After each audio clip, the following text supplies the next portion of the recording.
The pregnant woman is not easy to access to the community health care center or hospitals, so these ambulances can help them to go to the community health care centers or hospitals. So easy access can be provided with the ambulances. Is a project aimed to improve the health of maternal and newborns.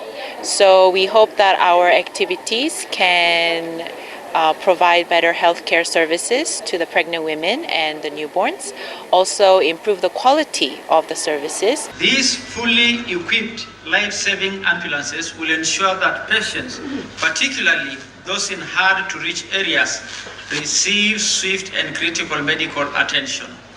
The ability to respond to maternal emergencies and other life-threatening conditions will be greatly enhanced, and this will significantly reduce avoidable mortality in our rural Kajiado.